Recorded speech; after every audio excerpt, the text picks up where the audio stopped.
Bueno, seguimos en esta emisión noticiosa y conmigo y el ingeniero Blandón se encuentra el abogado Carlos Carrillo. Él es miembro del equipo legal del expresidente Martinelli. ¿Qué fue lo que pasó ayer? Porque yo creo que tanto tecnicismos, pues a los que somos legos en derecho, no quedamos claros, porque ayer en teoría se iba a dar una imputación para declarar al expresidente Ricardo Martinelli reo en rebeldía, pero eso se dio. No, en el sentido de que por la gestión de la defensa se comenzaron a discutir excepciones y solicitudes, comenzando por la de prescripción. Sí, la intención, la convocatoria de esta audiencia fue para imputar a Ricardo Martinelli, y con los precedentes que hay, sí, habían las especulaciones de que podían decretar su rebeldía y la autorización hacia el Pleno de pedirle la detención con fines de extradición. Eso no sucedió. ¿Por qué no sucedió, doctor?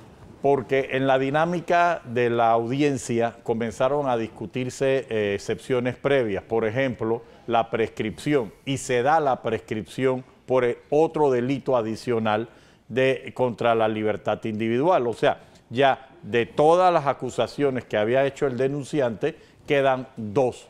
El de posible tráfico de influencia, que también se está apelando porque se negó la prescripción, y el de una supuesta extorsión. Frente a ese primer escenario, entonces se comienza a dilucidar un segundo, que es las excepciones de doble juzgamiento y de litispendencia, toda vez que la defensa presenta y utilizando alguna documentación que ya tenía el magistrado fiscal Zamorano, que se tramitaron 3 procesos por la misma causa. Es decir, en el año 2012, en abril del 2012... Cuando se dan los hechos inmediatamente. Correcto. El señor Aurelio Camaño, por un lado, y el señor Simón González o Simón Morales, que como es conocido, presentan denuncias ante el sistema penal acusatorio contra una serie de oficiales y de autoridades. Hay un corregidor que aceptó un acuerdo de pena de 10 meses, pero que no guarda relación con Ricardo Martinelli. Es más, ni siquiera conoce ni menciona haber actuado relacionado con Martinelli. Pero en el otro caso se archivan. Entonces, la defensa dice, espérate, este caso fue investigado, fue archivado, y no por cualquier causa, fue archivado porque esto no había delito, y se dieron unas especificaciones de por qué se había archivado. Uno de ellos dos murió ya. Sí, el señor Camaño ahí murió. Estaba su hija, pero lo más delicado que en el otro tema de Simón Morales, entonces resulta que cómo es posible que un tribunal cerró el caso para autoridades, para policía, para todo el mundo, pero ahora resulta que tú quieras llamar a Ricardo Martinelli como cómplice o autor intelectual de un delito que todo el mundo o todas las autoridades competentes investigaron y absolvieron, archivaron el expediente. Pero ¿cómo ellos pueden ser demandantes de un caso si la propiedad no era de ellos? Todo eso pero en esta audiencia no se discutía. Entonces, ¿qué sucedió? Una de las especulaciones que hay es que frente a los elementos, principalmente de que los supuestos autores materiales fueron absueltos por este mismo Ministerio Público, entonces en las mismas autoridades que están al día de hoy, entonces ¿cómo era posible que tú dijeras que sí había un delito cuando ya se había dicho que esa conducta no podía ser delito por muchas razones? Y se archivó y firmó el abogado y el propio denunciante, que 4 años después presenta una denuncia contra Ricardo Martinelli. Adicional a eso, se presentó otro incidente de ilegitimidad de la personería del señor Simón Morales o Simón González por elementos que lo desvinculaban formalmente de lo que se aprobó en la Corte. Cuando se admitió en la Corte, se admitió la denuncia de Aurelio Camaño. Ahí en ningún momento el señor Simón González o Morales esto era parte. Entonces estos elementos causaron un desgaste, una situación más aún. También se demostró que la defensa estaba pidiendo una carpetilla, una de las investigaciones anteriores. Y se las negaron. Y se la negaron, pero el magistrado el juez de garantía entendió que lo que la defensa pedía era sancionar a la procuradora cuando no era así. Lo que se quería era que se requiriera a la autoridad de la fiscal correspondiente, la señora Morán, y que si no mandaban, entonces que se coaccionara a que se remitiera la documentación. Pero ¿cómo es posible que la Procuraduría nos da una carpetilla y después la subalterna nos dice que otra carpetilla no nos las puede dar? ¿Y tú sabes cuál era el elemento común? ¿Cuál? Que la primera carpetilla sí había sido pedido por el fiscal, pero la segunda no. Y lo que la defensa estaba advirtiendo era, fiscal, mire que no le han mandado esta otra carpetilla. Entonces, aquí comienza un cuestionamiento hacia el mismo sistema penal acusatorio. ¿Por qué? Porque no hay una seguridad jurídica de que los elementos que haya en una carpetilla se mantengan y se puedan recuperar. En final o en conclusión, lo que motivó la audiencia no se dio. El fiscal retira la imputación. Ingeniero. A ver, lo primero es lo primero. Esto que usted nos está narrando es lo que se conoce en la información como el caso Bahía Honda. Sí, señor. Este es el caso Bahía Honda, en la que la audiencia de ayer, de acuerdo a lo que se publicó en los medios, era para imputar cargos a Ricardo Martinelli por este caso. Así es. Entonces, la conclusión, el resultado de esa audiencia es que no se hizo esa imputación. No, el fiscal la retira. Entonces, esa es la noticia. Correcto. Y no aparece registrada así. Este es lo que a mí siempre me llama la atención de todos estos casos. Si ese es el resultado de la audiencia, ¿por qué el fiscal no presenta la imputación? Hay muchas especulaciones. El fiscal en su sustento de retiro dice que es que toda vez que se han dicho elementos, él quería completar la investigación y por tanto él retiraba la imputación. Es decir, las discusiones probatorias que se hicieron en ese momento coyunturalmente motivó esta situación, pero es que hay también otra complicación. ¿Por qué? Porque el magistrado juez de garantía sostiene que la admisión de la denuncia ya es una imputación sustantiva.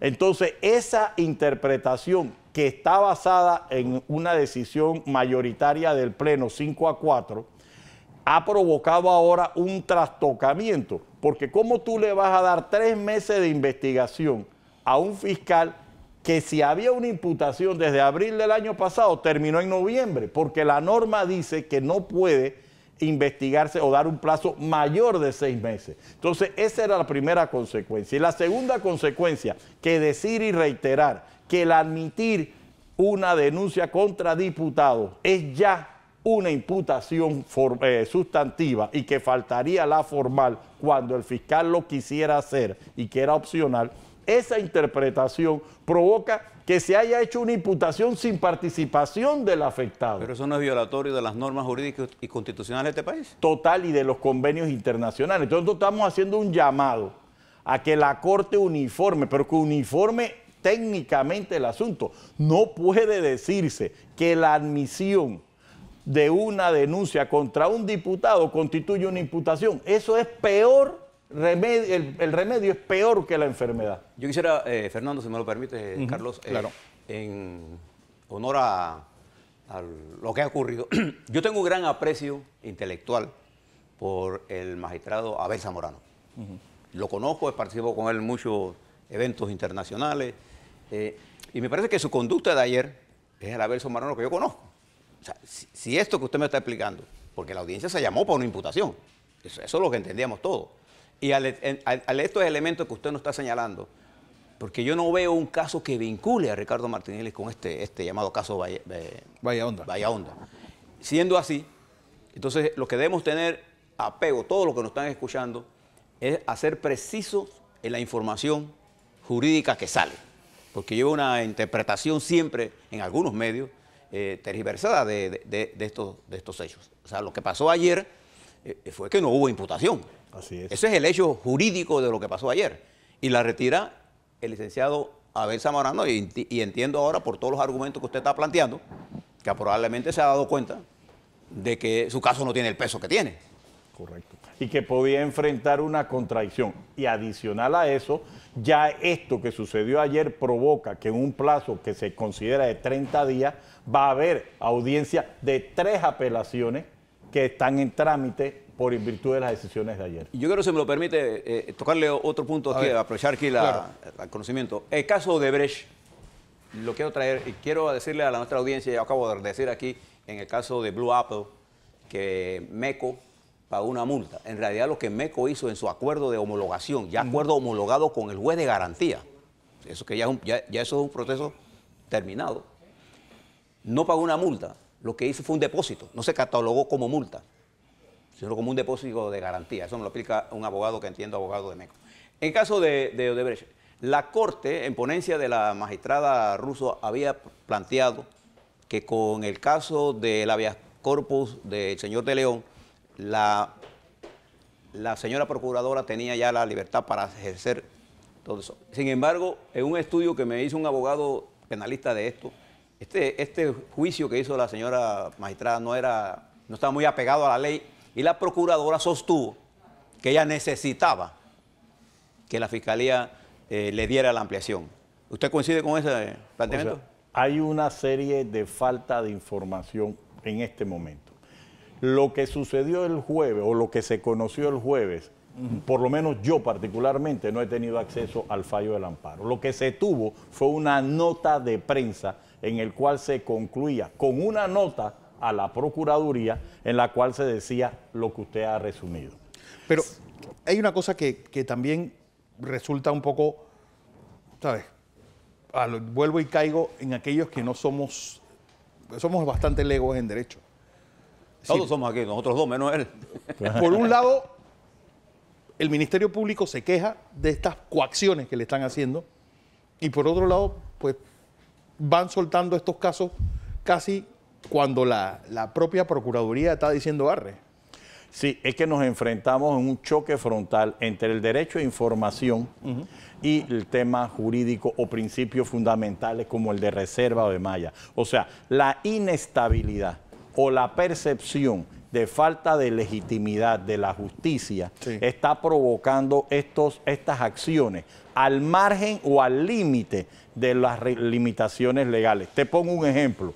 Ya aquí se está discutiendo si el caso de Odebrecht se destrancó o no se destrancó. Aquí no se está discutiendo otra situación por unos factores reales de poder, pero paralelamente comienza a tener los efectos iniciales la figura de los acuerdos. Y es mucho más delicado, porque en unas instituciones cuestionadas, los acuerdos, que son un instrumento de investigación, comienzan a tener peligro de hacer efectos tóxicos en el sistema. O sea, para tú vender un acuerdo, tienes que tener un sistema de justicia fuerte, una transparencia, y los cuestionamientos deben ir a fortalecer al sistema. Estos acuerdos y el desconocimiento de las consecuencias, comenzando por algo, porque es la reserva. Es la primera vez que progresivamente instituciones como el crimen organizado y demás principios se ha traspolado. Ahora tenemos acuerdos. Usted sabe lo que es tener un documento, que yo llego a un acuerdo de pena y que la coparte acusada no lo pueda saber. O sea, ustedes saben los efectos, para mi juicio, en alguna medida negativos de un verdadero instrumento de investigación.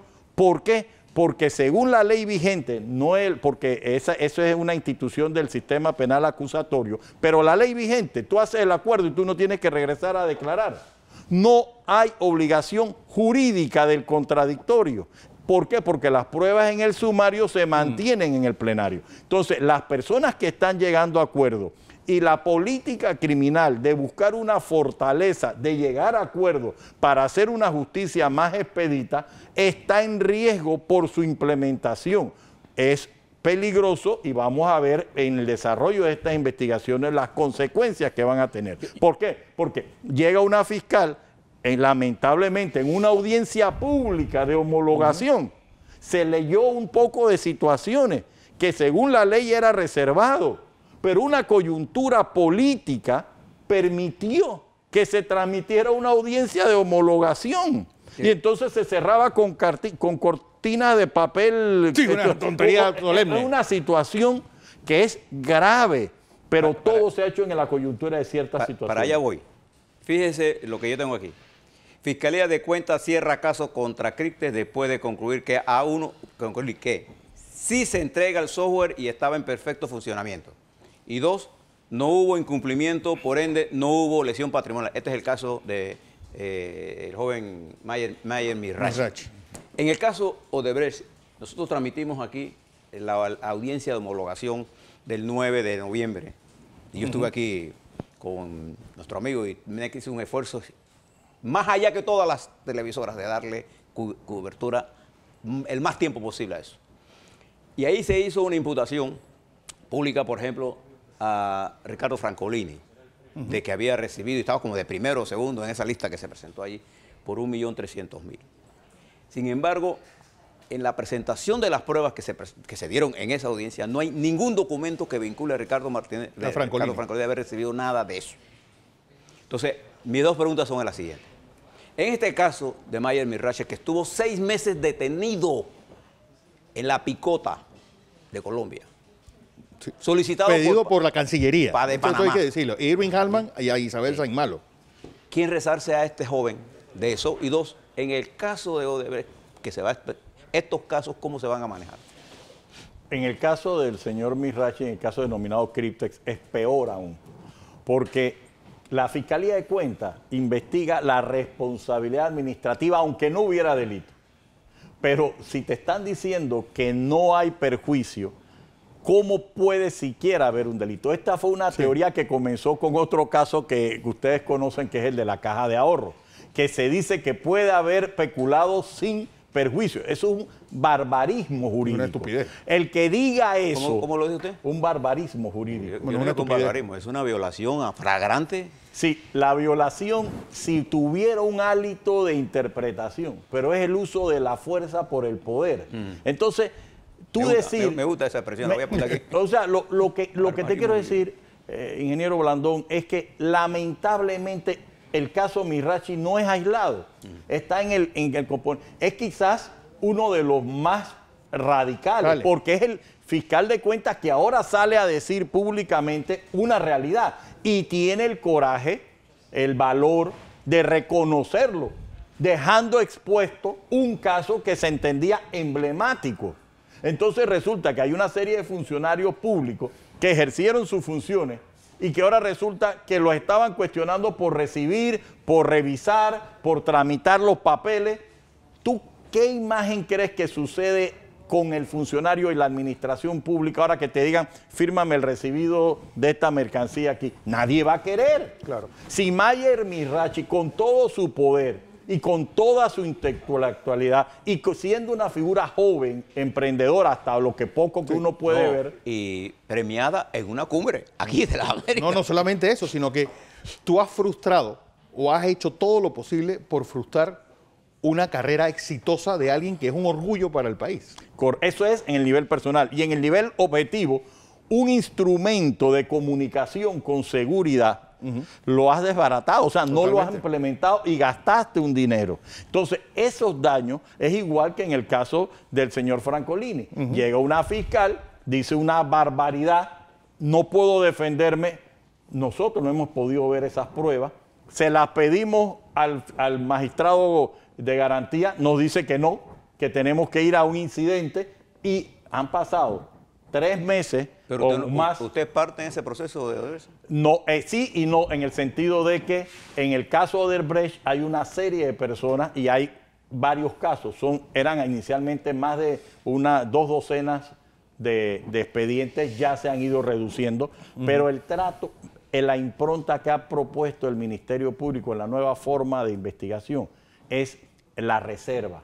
O sea, ya estamos variando 180 grados. Pero el derecho de acceder a las pruebas... Yo tengo mis reservas de esa reserva, porque estoy viendo, y ayer hice una primera aproximación y lo voy a seguir haciendo, y le hice un llamado al Tribunal Electoral. Por otro lado, el Ministerio Público ha tomado la decisión de en las redes sociales publicar... extorsionar.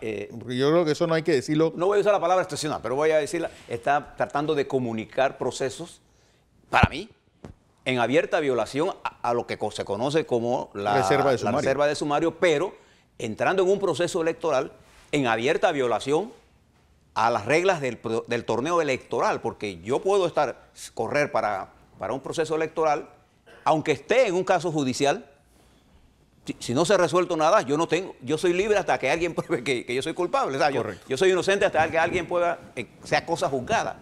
Incluso si soy juzgado, entonces se aplicarán las normas, las penas que diga. Pero esta publicación, en este preelectoral y postelectoral, cuando arranque el 5 de mayo, que nada más falta un par de semanas, para mí es peligroso desde el punto de vista de la violación a la información. Ellos tienen el derecho a informar, lo que tiene que estar conjugado con el derecho mío pero a es la que también hay una cosa, José, porque ahí lo que se está presidiendo en esta información es la presunción de culpabilidad. Sí. Hay una cosa que también tenemos que tomar en cuenta. Es decir, los ministerios públicos no están metidos en una campaña política. Ellos no tienen por qué ser populares y estar informando qué cosa. Bueno, el fiscal Mueller de los Estados Unidos no ha dicho ni una palabra en todo lo que está pasando. Pero es que ahora, además del principio de presunción de inocencia, que es velado, también hay un principio superior, que es la renovación de los órganos del Estado. Y por eso ahora el Tribunal Electoral va a tener que entrar a dirimir, porque entre la presunción de la inocencia y el derecho a la información, la presunción de la inocencia estaba perdiendo por calle. Pero si esa situación se traslada a cuando esté el proceso electoral, ya entonces sí causará un trauma social general. Y es el Tribunal Electoral el llamado. A mí no me sorprendería que las actuaciones del Tribunal Electoral de aquí al proceso electoral van a ir tendientes a garantizar que toda aquella persona que tenga una aspiración política no pueda ser investigado coyunturalmente. O acusado. O públicamente utilizada para perjudicar o enlodar el proceso electoral. ¿Por qué se va a tener que dar eso? Por el exceso de la violación en la presunción de inocencia. Es decir, aquí los políticos y los factores reales de poder van a tener que decir, ¿sabes qué? Ya llegó el año electoral.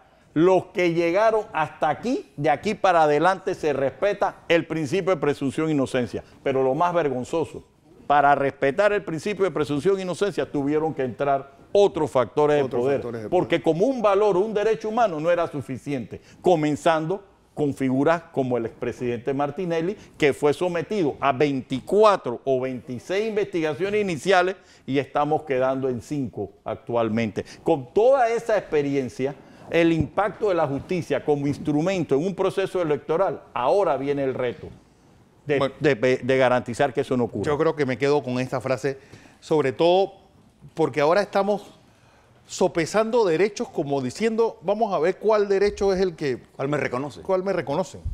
Sí, todos sus derechos deben ser reconocidos. Todos los derechos deben ser reconocidos y sobre todo, nosotros lo que yo no entiendo es que pareciera que estamos nadando contracorriente cuando se implementa un sistema garantista y la actitud del Ministerio Público ha sido en dirección contraria.